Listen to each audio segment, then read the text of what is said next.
اپنے من میں ڈوب کر پا جا سراغ زندگی۔ قرآن کیا کہتا ہے؟ وفی انفسکم افلا تبصرون۔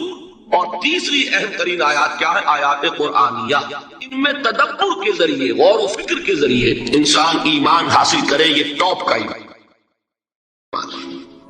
یہ انٹلیکچوئلز کا ایمان، یہ صدیقین کا ایمان۔ نمبر دو، ایک ایمان ہے عوام کے لیے، اس کے دو راستے ہیں۔ نمبر ایک، صاحب یقین کی صحبت، جس کے اندر یہ ایمان پیدا ہو چکا ہو، آپ اس کے قریب رہیے۔ اگر بھٹی کے سامنے بیٹھیں گے حرارت پہنچے گی، اگر آپ برف کے سل کے قریب ہوں گے ٹھنڈ پہنچے گی۔ صاحب ایمان کی صحبت اختیار کریں گے، ایمان سراغ کرے گا۔ یہ ہے عوام کے لیے صحبت، کونوا مع الصادقین، ان کی صحبت اختیار۔ تیسرا ذریعہ ہے جو ہمارے لیے خاص طور پر جو مسلمان پیدا ہوئے ہیں۔ اب ایک بچہ ہے 7 سال کا، آپ نے نماز پڑھنے کی عادت ڈال دی، پڑھ رہا، اگرچہ غیر شعوری عمر سے شروع کر دیا، اس کو روزہ رکھتا ہے، 9 برس کا ہو گیا، روزہ رکھنا شروع کیا۔ یہ اعمال جو ہے ان سے بھی ایک یقین پیدا ہوتا ہے۔ جیسے یقین سے عمل پیدا ہوتا ہے، ایسے ہی عمل سے بھی یقین پیدا ہوتا ہے۔ جب مداومت کرتے رہیں گے اس پر تو اس سے بھی ایک یقین کی کیفیت انسان میں پیدا ہو جاتی ہے۔ سورہ حجرات میں جو بحث آئی ہے اس کے آخر میں یہی ہے کہ اے نبی، یہ بدو جو دعوے دار ہے ایمان کے، یہ آپ پر احسان کر رہے ہیں، یمنون علیک ان اسلموا قل لا تمنوا علی اسلامکم بل اللہ یمن علیکم ان ہداکم للایمان ان کنتم صادقین۔ یہ آپ پر احسان کر رہے ہیں کہ ایمان لے آئے۔ نبی ان سے کہیے مجھ پر اپنے ایمان کا کوئی احسان نہ دھرو، اپنے اسلام کا، بلکہ اللہ تم پر احسان کرتا ہے کہ اس نے تمہیں ایمان کے راستے پر ڈال دیا ہے۔ جب اسلام پر آ گئے ہو تو عمل کرتے رہو گے، ان تطیعوا اللہ ورسولہ، اگر عمل کرتے رہو گے تو اس عمل کے ذریعے سے بھی تمہارے اندر ایمان پیدا ہو جائے گا۔ تو یہ 3 راستے ذہن میں رکھیے۔ جو عوام ہے، غور و فکر، سوچ بچار، اس کی صلاحیت نہیں یا مواقع نہیں، ان کے لیے یہ 2 راستے ہیں، یقین بذریعہ عمل اور یقین بذریعہ صحبت۔ یہاں سے اٹھا رہے ہیں لوگوں کو، بار بار یہی آ جاتے ہیں، ان کو دقت ہوتی ہے۔ یہاں پہ کوئی صاحب پہلے سے روک دیا کرے نا جو بار بار گڑبڑ ہوتی ہے۔ تو ایک ایمان ہے انٹلیکچوئلز کا، صدیقین کا، جن کو قرآن کہتا ہے اولو الالباب الذین یعقلون ان فی خلق السماوات والارض واختلاف اللیل والنہار لآیات لأولی الالباب، ہوش مندوں کے لیے، عقل مندوں کے لیے، غور و فکر کرنے والوں کے لیے، اصحاب دانش و بینش کے لیے ہماری کائنات میں ہماری نشانیاں ہیں۔ غور کرو اور ہمیں پہچانو، خود اپنے اندر جھانکو اور ہمیں پہچانو۔ اور ہماری آیات جو ہے ہمارے کلام کی، اس کی آیات جو ہیں ان میں وہ ایمان رچا بسا ہوا ہے، ان پر غور کرو، غوطہ زنی کرو۔ قرآن میں ہو غوطہ زن ہے مرد مسلمان۔ یہ ہے ٹاپ کا ایمان، یہ ہے اصل وہ ایمان کہ جو مطلوب ہے۔ اب باقی حضرات جو ہے ان کے قریب رہیں گے، ایمان حاصل کر لیں گے، اور جو اعمال اللہ نے بتائے ہیں ان پر عمل کرتے رہیں گے، ایمان حاصل۔ اب دوسری بات کی طرف آئیے، نفاق سے کیسے بچا جائے، اس کے لیے بھی 3 عمل ہیں۔ پہلی چیز اور 2 چیزیں تو وہ ہیں کہ جو سورہ منافقون ہی کے دوسرے رکوع میں بیان ہوگی۔ پریونشن کیسے ہوگی، بچو گے کیسے؟ دوام ذکر، اللہ کو یاد رکھو۔ یا ایھا الذین آمنوا لا تلھکم اموالکم ولا اولادکم عن ذکر اللہ ومن یفعل ذلک فاولئک هم الخاسرون۔ دل کو غفلت میں مت آنے دو، دل غافل ہوگا شیطان کا ڈیرا بن جائے گا۔ وہ دوام ذکر میں، البتہ یہ ذہن میں رکھیے کہ دوام ذکر کا ذریعہ کیا ہے، اس میں مغالتے ہیں لوگوں کو۔ جو سب سے بڑا ذکر ہے اس کو بھولے ہوئے ہیں، اور جو تیسرے چوتھے نمبر کا ذکر ہے اس کو سمجھ بیٹھے ہیں کہ بس یہی ذکر ہے۔ سب سے بڑا ذکر، مجسم ذکر قرآن ہے۔ الذکر انا نحن نزلنا الذکر وانا له لحافظون۔ وہ الذکر کون سا ہے؟ قرآن۔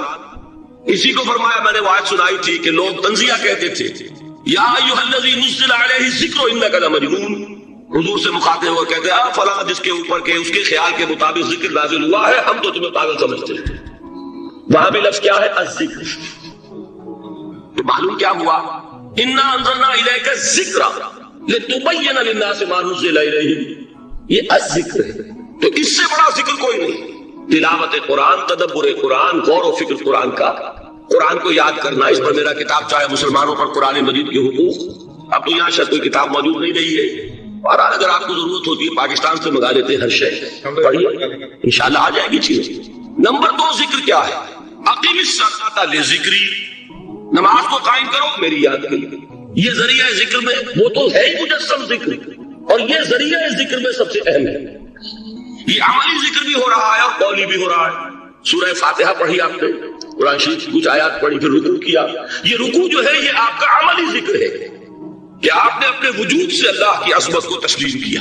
پھر آپ سجدے میں گرے، یہ آپ کا عملی ذکر ہے کہ اپنے وجود سے آپ نے اللہ کی عظمت کو اور تسلیم کیا. تیسری چیز ہے مسنون دعائیں اور مسنون اذکار جو حضور سے ثابت ہے. ہمارے ہاں کیا ہو گیا، مجھے فلاں بزرگ نے یہ چیز بتائی ہے، وہ تو پڑھتے چلے جا رہے ہیں. نہ قرآن سے دلچسپی، نہ اذکار مسنونہ سے دلچسپی. ادعیاء معصورہ، آپ غور کریں گے کہ زندگی کے ہر عمل کے لیے حضور کی دعا موجود ہے. صبح اٹھے دعا ہے، آنکھ کھلتے بیت الخلاء میں داخل ہونے لگے دعا ہے، نکلے دعا ہے، وضو کرنے بیٹھے دعا ہے، فارغ ہوئے دعا ہے، مسجد کے لیے گھر سے نکلے دعا ہے، مسجد میں داخل ہوئے دعا ہے.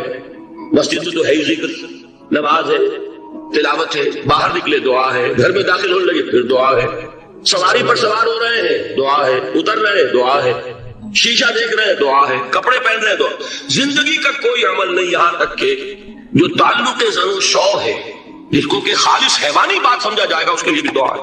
غفلت میں وہ کام بھی نہیں کرتا. سمجھ رہے آپ؟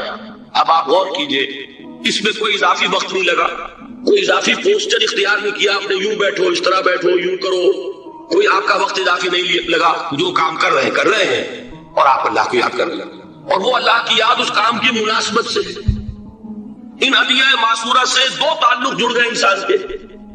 دعا کس سے کر رہے ہیں؟ اللہ سے. جڑا کہ نہیں؟ اور یہ الفاظ کس کے ہیں؟ محمد رسول اللہ کے. تو آپ کے دو تعلق جڑ گئے. آپ اپنی جی سے گھڑ کر دعا مانگیں گے تو پہلا تعلق ہو جائے گا، دوسرا نہیں ہوگا. بہتر سے بہتر دعا مانگ لیں آپ. لیکن حضور سے جو معصور اور مسنون الفاظ جب آپ زبان سے نکالتے ہیں تو آپ کا تعلق اللہ سے بھی ہوا بذریعہ دعا، اور وہ الفاظ جو کہ حضور کے ہیں صلی اللہ علیہ وسلم، تو حضور کے ساتھ ہوا. یہ تیسرا درجہ ہے. چوتھے درجے میں مانتا ہوں کہ ایک ہوتی ہے خاص کسی شخص کے امراض کی تشخیص کرنے کے بعد تجویز. کوئی اگر طبیب ہے، ماہر طبیب روحانی، وہ آپ کو دیکھے گا تو اندازہ لگائے گا کہ آپ میں کیا کمی ہے، اس کے مطابق آپ کو ذکر بتائے گا. بھئی فلاں آیت کا مراقبہ کیا کرو. کسی میں بزدلی ہوتی ہے، کسی میں مال کی محبت زیادہ ہوتی ہے، کسی میں توکل کی کمی ہے، کسی میں شہرت کی خواہش ہے، نمایاں ہونے کا جذبہ ہے، کسی میں تکبر ہے. سب کا ایک سا برس تو نہیں ہوتا. تو یہ در حقیقت اندھے کی لاٹھی سے نہیں چلنے والی بات. یہ تو ماہر کی کا کام ہے کہ وہ تجویز کرے کہ تمہارے لیے خاص طور پر ذکر ہے. در حقیقت ہمارے جو یہ سلسلے کے سلوک کے بڑے ماہر ہوتے تھے، یہ لوگ بڑے ماہر اطباء تھے. یہ نفسیات، جو علم نفسیات ہے، اس کے ہمارے صوفیاء سے بڑھ کر کبھی کوئی عالم گزرا ہی نہیں دنیا میں. فرائڈ کیا ہے اور ایڈلر کیا ہے اور یونگ کیا ہے، بچے ہیں. ہمارے صوفیاء اکرام نے جس طرح انسان کی نفسیات کو سمجھا اور وہ ان کی مناسبت سے تجویز کرتے تھے. لیکن اس کو رکھا جائے گا چوتھے نمبر پر. جیسے مولانا احمد علی صاحب فرمایا کرتے ہیں، بھائی اس آیت کا مراقبہ کیا کرو. مراقبہ کیا مانی؟ ابھی لوگ ان الفاظ کو بھی ہم نے خام خواہ کچھ خاص ایک شکل دے دی. مراقبہ کیا؟ توجہ کرنا، دھیان کرنا، خاص اس آیت کے اوپر، اس کے معانی پر اپنے ذہن کو جمانا. وہ کیوں ہے؟ تاکہ آپ کے اندر جو کمی ہے اس کی تلافی اس سے. لیکن یہ کہاں آئے گا؟ چوتھے نمبر. سمجھ گئے؟ جو نفاق سے بچنے کا ذریعہ، پریونشن کیا ہے نفاق سے؟ دوا میں ذکر. نہ تمہیں تمہاری اولاد، نہ تمہارے اموال، نہ تمہاری تجارت، نہ کاروبار اللہ کے ذکر سے غافل نہ کر سکے. پنجابی میں کہتے ہیں کہ ہاتھ کارول اور دل یاد. کام کر رہے ہیں آپ، لیکن یہ کہ دل اللہ کے ساتھ لگا ہوا، زبان تر ہے اللہ کی یاد سے. جو قرآن یاد ہے، گاڑی میں آپ بیٹھے جا رہے ہیں، 2 گھنٹے آپ کو کار میں لگانے ہیں، قرآن شریف پڑھتے جائیے. اس سے بڑا ذکر کوئی. یہ ہے پریونشن. اب اگر مرض ہو جائے تو کیا؟ اس کے لیے 2 چیزیں ضروری ہیں. ایک دیکھیے، عجیب ہے یہ نفاق کا علاج انفاق سے. صرف ایک الف لگانا. انفاق کے معنی اور یہ پتا ہے کہ اس سے نفقت الدراہم، پیسے ختم ہو گئے، مک گئے. یا نفق الفرس، گھوڑا مر گیا. تو مال کو کھپانا، لگانا اللہ کی راہ میں. اگر دل میں نفاق کی کوئی آلائش آئی ہے تو اس کا ازالہ ہوگا انفاق فی سبیل اللہ سے. مال اللہ کی راہ میں دیجیے، صدقہ کیجیے، خیرات کیجیے، دیجیے، اللہ کے دین میں لگائیے. جتنا لگائیں گے نفاق دھل جائے. اس لیے کہ اصل سبب نفاق کا ہے ہی حب دنیا، دنیا کی محبت، لہذا اس کا ازالہ ہوگا جو سب سے محبوب شے ہے مال، انہ لحب الخیر لشدید، مال محبوب ترین ہے کہ نہیں، لہذا اس کو اللہ کی راہ میں لگائیں گے تو وہ نفاق دھل جائے گا۔ اور ایک اور چیز ہے جو بہت اہم ہے، بہت ہی شعوری طور پر اس کا اہتمام کیجئے، جس وقت دین کے کسی فرض کی انسان کو سمجھ آ جائے، اس کا شعور پیدا ہو جائے، پھر ڈیلے نہ ہو، ذرا سا ڈیلے جو ہے اس پر عمل کرنے میں، یہ در حقیقت نفاق کو جڑ پکڑنے کا موقع دینا ہے۔ امیڈیٹ ایکشن، ایک بات سمجھ میں آ گئی، فوراً عمل کرو۔ اس میں شیطان کیا کرتا ہے، ذرا ٹھہر جاؤ، ابھی دیکھو یہ فرض ہے، یہ ذمہ داریاں ہیں، یہ کرنا ہے، وہ پھر لگا دینا اپنے آپ کو۔ بہت سے لوگ کہتے ہیں بس یہ ریٹائرمنٹ کے بعد تو سارا میں دین کے لیے وقف کر دوں گا۔ اول تو خدا کے بندے تمہارے اندر رہ کیا جائے گا ریٹائرمنٹ کے بعد، سارا تو کھپ چکو گے، رہ کیا جائے گا۔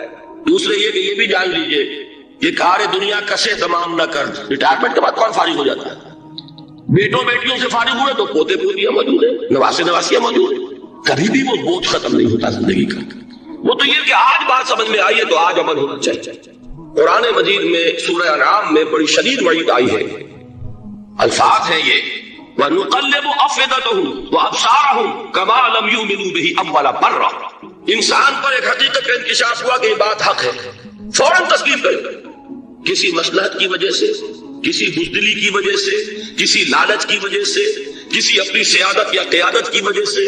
کیسے مان لوں؟ لوگ کہیں گے کہ یہ نیچے ہو گیا، وہ اونچا ہو گیا جس کی بات مانی، کسی وجہ سے رک گئے تو اللہ تعالیٰ اندر سے وہ جو استعداد ہے حق کو پہچاننے کی وہ سلب کر لیتے ہیں۔ وَنُقَلِّبُ أَفْئِدَتَهُمْ وَأَبْصَارَهُمْ، ہم الٹ دیں گے ان کے دلوں کو بھی اور ان کی آنکھوں کو بھی۔ کیوں؟ كَمَا لَمْ يُؤْمِنُوا بِهِ أَوَّلَ مَرَّةٍ، اس لیے کہ وہ پہلی مرتبہ جب انکشاف حق ہوا ہے وہ ایمان نہیں لایا۔ اس کا میں ایک واقعہ آپ کو سنانا چاہتا ہوں کہ کس طرح صحابہ کرام پر بھی وقتی طور پر یہ واقعہ اگر صحابہ کرام کا نہ ہوتا تو یہ حقائق سمجھ میں نہ آتے۔ غزوہ تبوک کے موقع پر یہ میں جملہ انکمپلیٹ رہ گیا، ضعف ایمان کا حملہ ہو جاتا تھا، نفاق کا نہیں معاذ اللہ، لیکن ضعف ایمانی کی اگلی منزل شروع ہو جاتی ہے نا نفاق۔ جہاں جھوٹ بولنا شروع کیا نفاق، جھوٹی قسمیں کھانی شروع کی سیکنڈ سٹیج، اور جہاں مومنین صادقین سے بغض اور عداوت پیدا ہو گیا وہ تھرڈ سٹیج۔ تو وہ ضعف ایمان کا کیسے ہوتا ہے یہ حضرت کعب بن مالک نے بڑی تفصیل سے بیان کیا ہے۔ غزوہ تبوک کے موقع پر جہاں منافقین نے آ کر جھوٹے بہانے بنائے، جھوٹی قسمیں کھائیں اور حضور سے ایگزمپشن لے لی، چھٹی لے لی، رخصت لے لی، وہاں 3 ایسے صحابہ بھی تھے جو مومن صادق تھے، لیکن وقتی طور پر شیطان نے انہیں ورغلایا۔ کیسے ورغلایا وہ سمجھ لیجیے۔ کعب بن مالک نے تفصیل سے بیان کیا ہے، اور میرے نزدیک یہ جہاں تک میرا مطالعہ ہے طویل ترین حدیث ہے، بخاری اور مسلم میں بھی موجود ہے۔ حضور جب واپس آئے ہیں اور اب آپ نے ایک ایک کو بلایا، جن لوگوں نے تو پہلے جھوٹی قسمیں کھا لی تھی ان کو تو بلانے کی ضرورت نہیں تھی، لیکن کچھ لوگ ایسے بھی تھے کہ جنہوں نے ایگزمپشن بھی نہیں لی تھی اور گئے بھی نہیں تھے۔ اب ان کو آپ نے ایک ایک کر کے پیشی ہوئی، آپ کیوں نہیں گئے تھے؟ تو اب جو منافقین تھے ان میں سے انہوں نے اس موقع پہ جھوٹی قسمیں کھا لی۔ خدا کی قسم حضور ہم تو بالکل تیار تھے، پوری میں نے تیاری بھی کر لی تھی، پورا ارادہ تھا، یہ وقتی طور پر یہ مصیبت بالکل آپ نے۔ جس نے قسم کھائی انہوں نے کہا اچھا ٹھیک ہے جائیے۔ کعب بن مالک کی باری آئی تو ان کے الفاظ اپنے یہ کہ جب میں پیش ہوا تو حضور کے چہرے مبارک پر ایک غصے والی مسکراہٹ تھی، زہر خلق کہتے ہیں، ایک مسکراہٹ ہے لیکن غصے کے ساتھ، غضبناک۔ آپ فرمائیے آپ کیوں نہیں گئے؟ حضرت کعب یہ فرماتے ہیں کہ میں نے عرض کیا کہ حضور زبان میرے پاس بھی ہے، جھوٹ میں بھی بول سکتا ہوں، لیکن جھوٹ بول کر میں اس وقت آپ کی ناراضگی سے تو بچ جاؤں گا لیکن اللہ کے عذاب پکڑ سے نہیں بچ سکوں گا۔ میں اعتراف کرتا ہوں کہ جتنا صحت مند میں اس زمانے میں تھا کبھی نہیں تھا، جتنا فارغ البال اس وقت تھا کہ میرے پاس ساز و سامان موجود تھا راستے کے لیے، اتنا میں کبھی نہیں تھا۔ لیکن ہوا کیا؟ ہوا یہ کہ مجھے میرے نفس نے، شیطان نے پٹی پڑھائی۔ وہ پٹی کیا پڑھائی کہ حضور تو 30,000 کے لشکر کے ساتھ چلیں گے تو لشکر تو سلولی موو کرے گا نا، تمہارے پاس بڑی تکڑی، بڑی توانا صحت مند اونٹنی ہے، تم ذرا 2 دن بعد چلنا تیزی کے ساتھ اور حضور سے بھی چلنا، بس یہ تاخیر کارواں۔ تو انہیں خیال آیا کہ ابھی 2 دن گھر کی ٹھنڈی چھاؤں ہے، میں یہاں پہ جو آرام ہے وہ کر لوں۔ مجھے جگر کا شعر یاد آیا ہے کہ تپتی راہیں مجھ کو پکارے، دامن پکڑے چھاؤں گھنیری، ایک طرف فرض کی پکار ہے، اس میں تو ظاہر بات ہے کہ وہ تبتی راہیں ہیں، لا تنفروا فی الحر سنا چکا ہوا ہے۔ یہاں گھر میں نخلستان میں کھجوروں کی چھاؤں میں اہل و عیال میں یہ ٹھنڈی چھاؤں جو ہے یہ پکڑ رہی ہے، بھائی 2 دن ٹھہر کے چلے جاتے، ٹھیک ہے، کوئی نیت میں خرابی نہیں ہے۔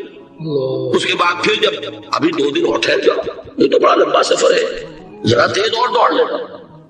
تو فرماتے ہیں کہ حضور میں اسی طریقے سے تاخیر و تعویق میں پڑا رہا، یہاں تک کہ ایک روز اچانک مجھ پر یہ چیز منکشف ہوئی کہ تو میں چاہے کتنا بھی تیز چل لوں میں آپ سے نہیں مل سکتا، میرے اعصاب ڈھیلے ہوئے، اس طرح میں محروم رہ گیا۔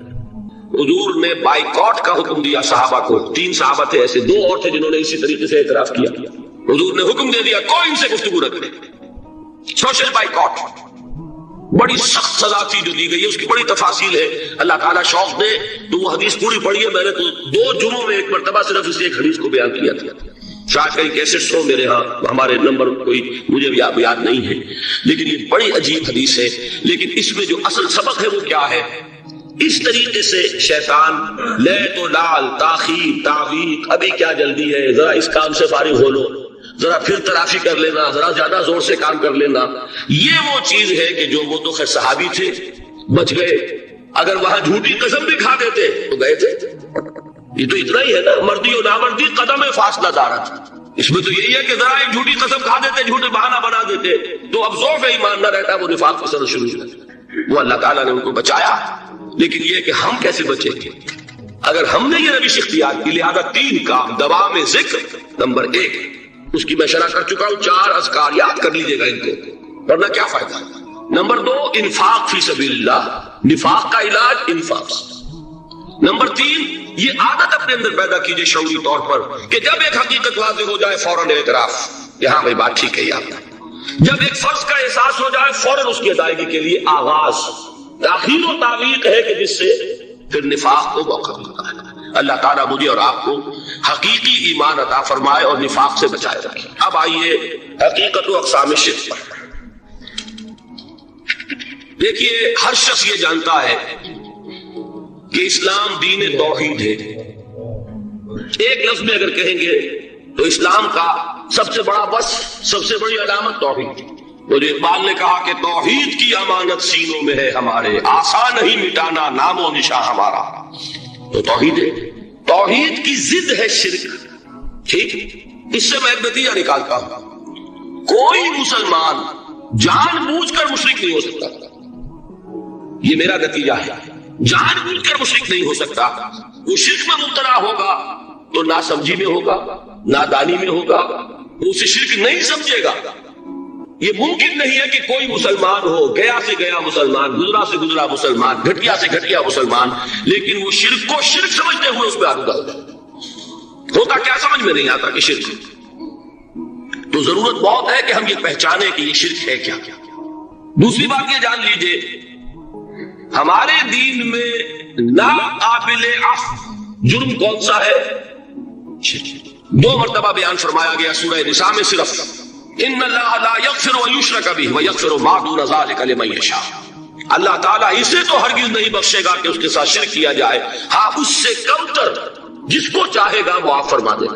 نوٹ کر لیجئے، اس کی بھی اندر بھی اوپن لائسنس نہیں ہے کہ بقیہ سارے گناہ لازماً معاف کر دے گا، یہ نہیں ہے، اس سے تو آپ میں جرت پیدا ہو جائے گی باقی سب کیے جاؤ، یہ نہیں، جس کو چاہے گا بخش دے گا، لیکن امید ضرور دلا دی کہ شرک سے کم تر کوئی گناہ ہو تو اس کی بخشش کی بغیر توبہ کے اللہ تعالیٰ نے امید دلائی۔ توبہ سے تو شرک بھی معاف ہو جائے گا، اس سے مراد کیا ہے؟ بغیر توبہ کے۔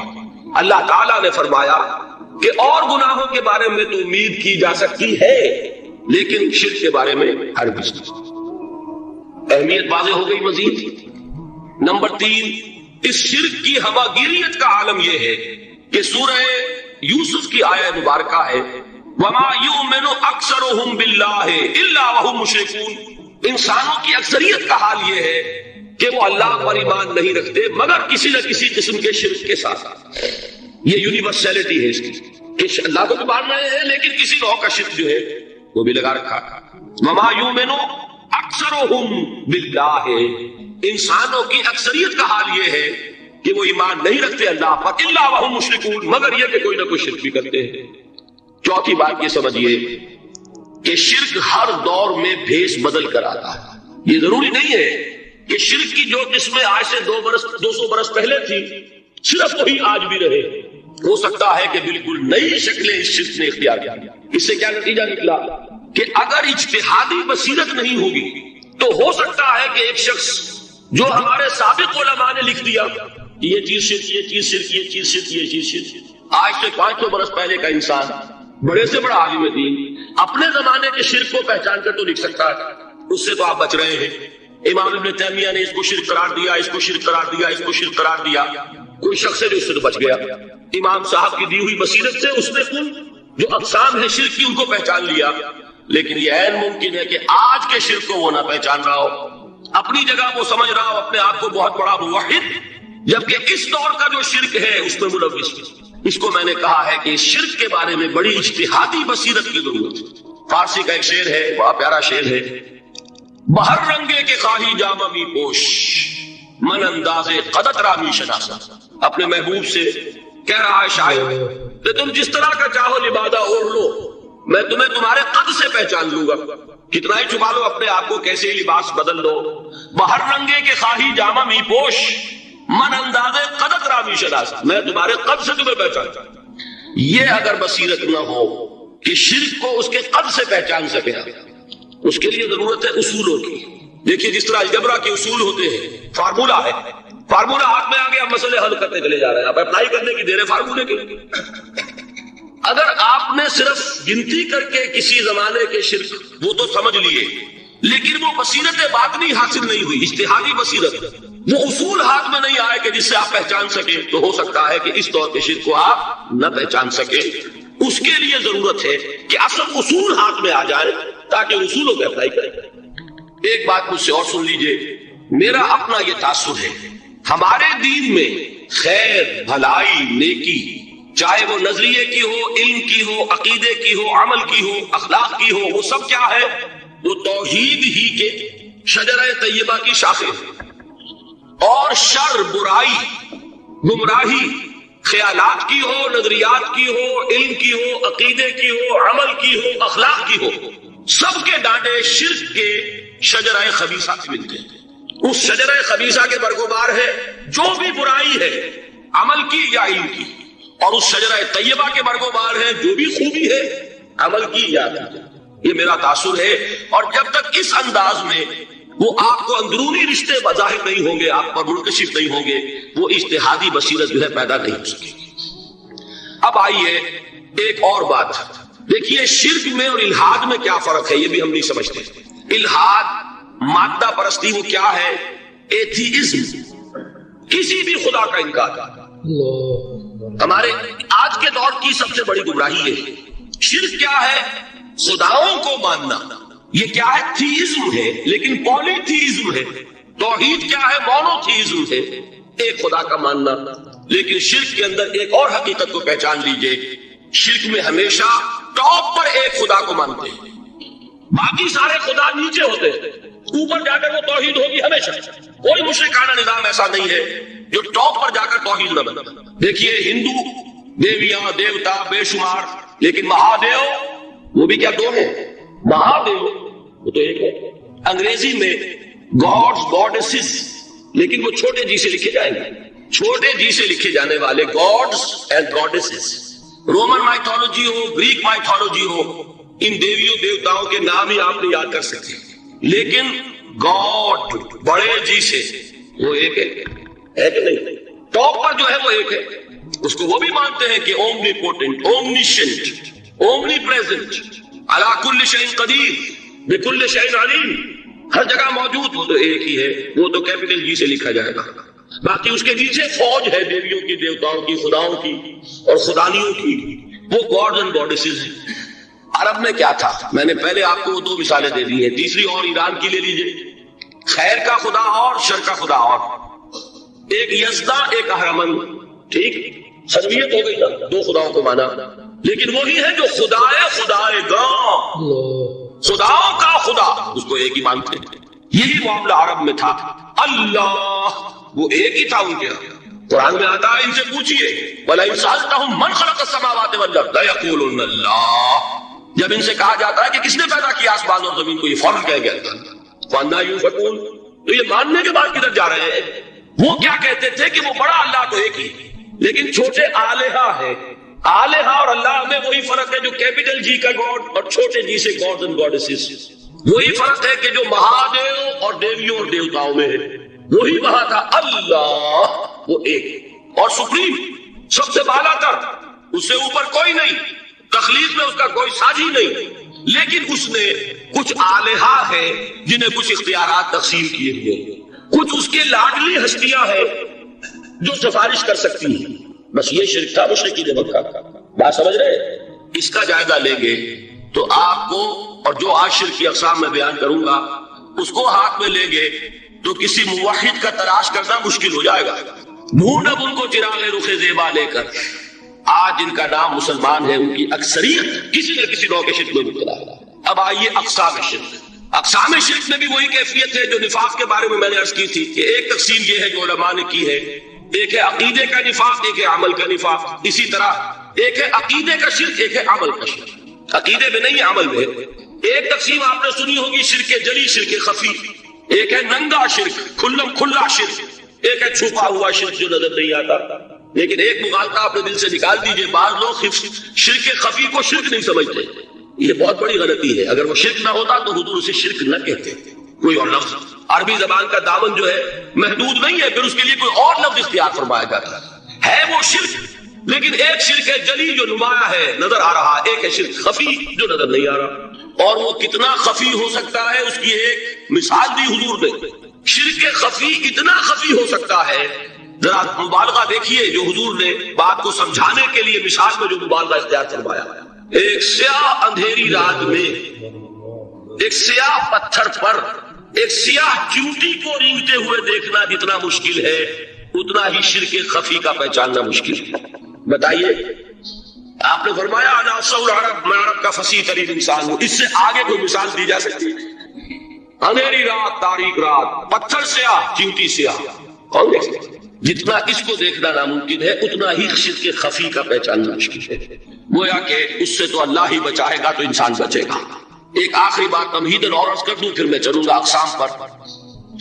میری جو باتیں آپ کے سامنے آئی اس سے ایک منطقی نتیجہ نکلتا ہے، کوئی شخص اگر حقیقتاً شرک سے بچ جائے، واقعتاً شرک سے بچ جائے، ہر قسم سے بچ جائے، اس سے بھی اوپر کوئی انسان ہوگا۔ گویا کہ یہ آخری منزل ہے، یا یوں کہیے کہ جس شخص کے بارے میں اللہ تعالیٰ یہ مان لے کہ میرا یہ بندہ شرک سے بری ہے، اس سے بڑی سند کوئی ہے؟ دی ہائیسٹ ٹیسٹیمونیل، سب سے بڑی سند، سب سے بڑی تعریف جو بندے کی ہو سکتی ہے وہ کیا ہے؟ یہ مشرک ہے۔ یہی وجہ دیکھیے آپ قرآن مجید میں حضرت ابراہیم کے ذکر میں دیکھیں، ابراہیم کا مقام کیا ہے؟ خلیل اللہ، ابو الانبیاء، امام الناس، تین نسبتیں ہیں، تینوں بڑی عظیم۔ اللہ کے ساتھ نسبت کیا ہے؟ خلیل، واتخذ اللہ ابراہیم خلیلا۔ ابو الانبیاء، کتنے نبی ہیں ان کی نسل میں؟ اسحاق اور اسماعیل سے چلیے، پھر یعقوب اور یوسف، اور پھر چلیے موسیٰ اور ہارون، اور پھر چلیے سارے انبیاء بنی اسرائیل کے حضرت عیسیٰ، پھر یہاں تک کہ محمد رسول اللہ کس کی اولاد ہے؟ ابراہیم کی، ابو الانبیاء۔ اور نمبر 3، انی جاعلک للناس اماما، امام الناس۔ اور قرآن میں جو سب سے بڑی سند انہیں دی جاتی ہے وہ کیا؟ وما کان من المشرکین، وہ ابراہیم مشرکین میں سے نہیں تھے۔ معلوم ہوا کہ یہ سب سے بڑی سند ہے، سب سے بڑا سرٹیفکیٹ ہے، سب سے بڑا ٹیسٹیمونیل ہے جو اللہ کی طرف سے کسی کو مل جائے۔ میں جو اقسام شرک بیان کرنا چاہتا ہوں تو میری تقسیم ذرا مختلف ہے۔ اب وہ ذرا اپنے ذہن میں وہ نقشہ بنا لیجیے، آپ بنایا کرتے ہیں، ایک اس کو پھر 3 میں تقسیم کیجیے۔ شرک کی 3 بڑی بڑی قسمیں ہیں۔ شرک فی الذات نمبر 1، شرک فی الصفات نمبر 2، شرک فی الحقوق نمبر 3۔ اور یہ میں عرض کر دوں آپ سے پہلے ہی، یہ مضمون بہت طویل ہے، میں آج صرف یہ کروں گا کہ خاکہ مکمل کر دوں۔ اب اس خاکے میں رنگ بھرنا، وہ تو ایک موضوع پر شرک فی ذات پر پوری تقریر ہونی چاہیے، شرک فی صفات پر ہونی چاہیے۔ ایک گھنٹے کے میرے 6 کیسٹ ہیں اللہ کے فضل و کرم سے جو کئی سال سے وہ پھیل رہے ہیں۔ 6 گھنٹے میں نے ان چیزوں کو بیان کیا، وہ موجود ہوں گے، لیکن آج وہ خاکہ ذہن میں بنا لیجیے۔ اور کچھ آپ کو الجبرے کے فارمولے ہاتھ میں آ جائے تاکہ خود آپ میں صلاحیت پیدا ہو جائے پرکھنے کی کہ اس فارمولے کو اپلائی کر کے دیکھ لیں یہ شرک ہے یا نہیں. یہ دو کام تو میں انشاءاللہ آج کر دوں گا، آپ مطمئن رہیں. باقی یہ کہ تفصیل وہ تو ہر سلسلے میں تفصیل سے بہت ہوگی، وہ شوق ہو تو وہ کیسے صاف سنیے. تو تین تقسیمیں ہو گئی. شرک فی الذات، اللہ کی ذات میں کسی کو شریک کر دینا، یہ سب سے زیادہ نمایاں، سب سے زیادہ جلی، سب سے زیادہ عریاں اور اللہ تعالیٰ کو سب سے زیادہ مبغوض اور ناپسند شرک. شرک فی صفات نمبر 2، یہ ایک علمی مسئلہ ہے جس میں آدمی ٹھوکر کھا جاتا ہے اگر محتاط نہ ہو. بڑے سے بڑے آدمی کو ٹھوکر لگ جائے گا. اس کا میں فارمولہ صرف آپ کو دوں گا، وہ ذہن میں رکھ لیجئے، پھر جہاں چاہے اپلائی کیجئے، انشاءاللہ تعالیٰ آپ کو ٹھوکر نہیں لگے گی. شرک فی الحقوق، اسی کا دوسرا نام شرک فی العبادت ہے. اللہ کا حق کیا ہے بندے پر؟ بندہ اللہ کی عبادت، لیکن اس کو 5 اس کے مظہر ہے، ان میں گن کر بتا دوں گا کہ یہ شرک فی العبادت ہے. شرک فی العبادت کی اکثر شکلیں وہ ہیں کہ جو عملی شرک علماء جسے کہتے ہیں، اور اس کی شکلیں وہ ہو جائیں گی جن کو شرک خفی کہتے ہیں. تو سب سے جلی شرک فی الذات، سب سے خفی شرک فی الحقوق یا شرک فی العبادت. درمیان میں ایک علمی اعتبار سے مسئلہ ہے شرک فی صفات کا. اب آئیے سب سے پہلے شرک فی الذات، اس کی 2 قسمیں، اب اس کو تقسیم کیجئے 2 میں. ایک قسم جو زیادہ جلی ہے، زیادہ عریاں ہے، زیادہ ننگی ہے. یہ عجب ستم ظریفی ہے تاریخ کی کہ وہ ان قوموں میں پیدا ہوئی جو اپنا تعلق رسولوں سے جوڑتی ہے. کیا کہ کسی کو خدا کا بیٹا بنا دینا، بیٹی بنا دینا. اب ظاہر بات ہے بیٹا بیٹی بنا دینا بالکل ہم پلہ کر دیا کہ نہیں؟ نو وہی ہو گئی کہ نہیں؟ دیکھیے غور کیجیے، گدھے کا بیٹا گدھا ہوگا، گھوڑے کا گھوڑا ہوگا، خدا کا خدا ہوگا. انسانوں میں آ جائیے، سید کا بیٹا سید ہوگا، مغل کا بیٹا مغل ہوگا. یہ بالکل ہم کفو بنا دینے والی بات ہے، بالکل ہم پلہ، ہم جنس، ہم نوع. یہ بدترین شرک ہے. اور آپ کو معلوم ہے یہ شرک کن میں پیدا ہوا؟ یہود کے ایک گروہ میں پیدا ہوا جنہوں نے حضرت عزیر کو خدا کا بیٹا قرار دیا. قالت الیہود عزیر ابن اللہ. سب سے زیادہ پیدا ہوا عیسائیوں میں جنہوں نے حضرت مسیح کو خدا کا بیٹا قرار دیا. اور واقعہ یہ ہے کہ اس گمراہی میں ان سے آگے کوئی نہیں جا سکتا. ان بدبختوں نے یہاں تک صراحت کی ہے کہ مسیح خدا کا صلبی بیٹا تھا. اس لیے کہ 2 لفظ آتے ہیں، ایک ہوتا ہے ابن، ایک ہے ولد. ان میں ذرا فرق ہے. ابن کا لفظ عربی زبان میں کسی اور سینس میں بھی استعمال ہوتا ہے. ابن السبیل کسے کہتے ہیں؟ مسافر کو. کہ کیا وہ مسافر اور کیا وہ رستے کا بیٹا ہوتا ہے، سبیل کا بیٹا. ابن الوقت کسے کہتے ہیں؟ اپارچونسٹ. ابن الوقت کوئی اصول نہیں، گنگا گئے تو گنگا رام اور جمنا آئے تو جمنا داس. یہ کیا ہے؟ ابن الوقت. لیکن ابن کے معنی جو ہے وہ بیٹے کے لیے تو تعویل ہو سکتی ہے، لیکن انہوں نے ولد کہا. ولد کسے کہتے ہیں؟ صلبی بیٹے. یہ بدترین شرک ہے. یہی وجہ ہے کہ قرآن مجید میں آپ دیکھیں گے کہ جتنا غضب اللہ کا ان پر بھڑکا ہے اس عقیدے پر. وَيُنذِرَ الَّذِينَ قَالُوا اتَّخَذَ اللَّهُ وَلَدًا. یہ قرآن نازل ہوا ہے محمد پر صلی اللہ علیہ وسلم تاکہ وہ خبردار کریں انہیں جنہوں نے یہ کہا ہے کہ اللہ نے کسی کو بیٹا بنایا. یہ سورہ کہف میں ہے، اور اگلی سورت سورہ مریم میں تو ایسا غضب اللہ کا ظاہر ہوتا ہے. وَقَالُوا اتَّخَذَ الرَّحْمَنُ وَلَدًا لَقَدْ جِئْتُمْ شَيْئًا إِدًّا تَكَادُ السَّمَاوَاتُ يَتَفَطَّرْنَ مِنْهُ وَتَنشَقُّ الْأَرْضُ وَتَخِرُّ الْجِبَالُ هَدًّا أَن دَعَوْا لِلرَّحْمَنِ وَلَدًا وَمَا يَنبَغِي لِلرَّحْمَنِ أَن يَتَّخِذَ وَلَدًا. انہوں نے کہا کہ رحمان نے کسی کو بیٹا بنایا. تم بہت بڑی گستاخی کی بات کر رہے ہیں. تمہاری اس گستاخی کی وجہ سے آسمان پھٹ پڑنے کو ہے، زمین شق ہو جانے کو ہے، اور قریب ہے کہ پہاڑ ایک دھماکے کے ساتھ گر جائے. کہ انہوں نے خدا کے لیے بیٹا تصنیف کر دیا، حالانکہ اللہ رحمان اس کی شان اس سے بہت بلند و بالا ہے کہ اس کے کوئی بیٹا ہوتا. اس کی وجہ بھی سمجھ لیجئے کہ بیٹے کی ضرورت کسے ہوتی ہے؟ جو خود فانی ہو. کیوں ہے آپ کو طلب بیٹے کی؟ ہم نہ ہو گے ہمارا نام زندہ رہے. یہ ایک اٹرنل ہونے کی خواہش ہے، انہیرنٹ. نام چلے گا، اسی لیے بیٹی سے آدمی سمجھتا ہے کہ نام نہیں چلتا. یہ طلب جو ہے بیٹے کی کیوں؟ بیٹے سے نسل چلتی ہے. اس کی ضرورت کس کو ہے؟ جو خود فانی ہے. وما ينبغي للرحمن ان يتخذ ولدا، جو خود باقی ہے ہمیشہ کے لیے، اس کو کوئی احتیاج نہیں. تو آپ نے بات سمجھ لی. میں بہت مختصر بات کروں گا. اسی طریقے سے حضرت ابراہیم کی نسل سے تھے جو مکے کے لوگ اور عرب کے لوگ، بنی اسماعیل، جو موحد کامل تھا ابراہیم، جس کو اتنی مرتبہ سند ملی وما کان من المشرکین. ان کی نسل میں وہ لوگ تھے جنہوں نے فرشتوں کو خدا کی بیٹیاں بنا دیا. یہ جو ان کی دیویاں تھیں یہ مؤنث، لات، عزا، منات، یہ سب کیا مؤنث نام ہے. انہوں نے یہ کہا کہ فرشتے جو ہیں وہ خدا کی بیٹی. اصل میں عقیدہ کیسے ہوتا ہے؟ انہوں نے کہا بڑے لاڈلے ہیں، لاڈلی ہوتی ہے بیٹی بہت زیادہ، تو یہ خدا کی بیٹیاں ہیں. ہوتے ہوتے ان کا یہ عقیدہ ایسا پکا ہوا کہ بجائے استعارے کے انہوں نے حقیقت بنا دیا یہ خدا کی بیٹیاں. ان پر قرآن مجید نے کئی جگہ پر ذرا ایک لطیف انداز میں تنزیہ پیرائے میں بھی کہا ہے کہ بھائی تم نے خوب کیا، انہوں نے الاٹ کیا تو بیٹا تو کیا، تم نے اللہ کو الاٹ کی تو بیٹی ہے جو تمہیں خود پسند نہیں. الکم البنون، تمہارے لیے بیٹے ہو، وَلَهُ الْبَنَاتُ، اور اس کے لیے بیٹی ہے. تو یہ تو ذرا ایک لطیف انداز ہے، تنزیہ پیرایا ہے. لیکن ان تینوں کو اب آپ ایک جگہ کر لیجئے.